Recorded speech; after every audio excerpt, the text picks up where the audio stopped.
नमस्कार। मैं सस्पेंडेड राज्यसभा सांसद राघव चड्ढा। जी हां, मुझे राज्यसभा से आज सस्पेंड कर दिया गया है। मुझे क्यों निलंबित किया, मुझे क्यों सस्पेंड किया गया, मेरा क्या अपराध है? क्या मेरा यह अपराध है कि मैंने पार्लियामेंट में खड़े होकर दुनिया की सबसे बड़ी पार्टी बीजेपी के सबसे बड़े नेताओं से सवाल पूछे?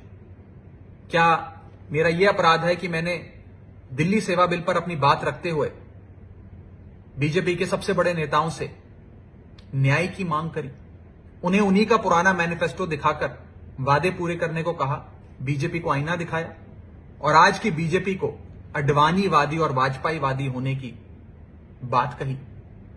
क्या इन्हें यह दर्द सताता है कि कैसे ये 34 साल का युवा संसद में खड़ा होकर हमें ललकारता है, हमसे सवाल पूछता है, हम पे सवाल दागता है?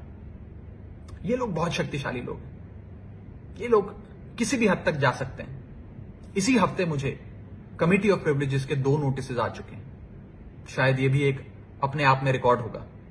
सदन के अंदर विपक्ष को बोलने नहीं दिया जाता, लीडर ऑफ ऑपोजिशन का माइक बंद कर दिया जाता है। इसी मॉनसून सत्र में 3 आम आदमी पार्टी के एमपीज को सस्पेंड किया गया है, संजय सिंह, सुशील कुमार रिंकू और मुझे। पहली बार शायद भारत के इतिहास में देखा गया होगा कि लोकसभा में विपक्ष की जो सबसे बड़ी पार्टी होती है, जो इस समय कांग्रेस पार्टी है, उसके सदन के नेता को सस्पेंड कर दिया। यानी कि ये लोग चाहते हैं कि कोई भी आवाज ना उठाए, कोई भी इनसे सवाल ना पूछे, हर शख्स को सस्पेंड कर दो।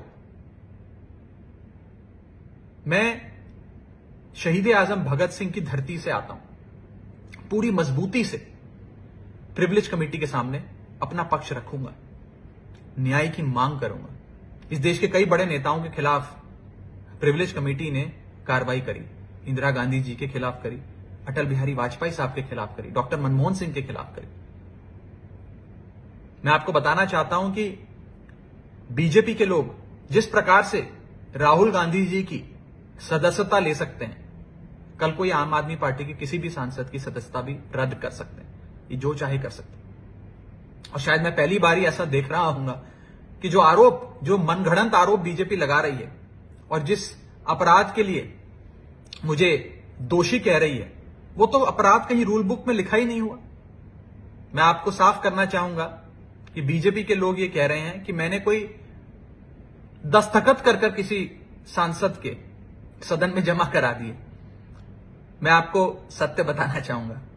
सत्य यह है कि किसी भी सांसद को एक समिति में नाम प्रस्तावित करने की छूट होती है। यानी कि मैं एक सिलेक्ट कमेटी के गठन के लिए कुछ सांसदों का, एमपीज का नाम सुझा सकता हूं, प्रस्तावित कर सकता हूं, प्रपोज कर सकता हूं। इसमें किसी सांसद की लिखित सहमति यानी कि रिटर्न कंसेंट या सिग्नेचर, हस्ताक्षर की, दस्तखत की जरूरत नहीं पड़ती है। आपको बस प्रस्तावित नाम देने होते, और अगर किसी सांसद को आपत्ति है तो अपना नाम विड्रॉ कर सकता है। कहीं पर भी ना सिग्नेचर लिए जाते हैं, ना सिग्नेचर जमा किए जाते हैं, ना हमने सिग्नेचर जमा कराए। लेकिन फिर भी एक मौका इन लोगों को मिल गया है मुझ पर कीचड़ उछालने का और मेरी रेपुटेशन को तार तार करने का। एज अ पार्लियामेंटेरियन मुझ पर कीचड़ उछालकर मेरी रेपुटेशन को हार्म पहुंचाने का। मैंने कहना चाहता हूं कि मैं आपकी इन चुनौतियों से डरता नहीं हूं, अंत तक आपसे लड़ाई लड़ूंगा। सरफरोशी की तमन्ना अब हमारे दिल में है, देखना है जोर कितना बाजुए कातिल में। जय हिंद।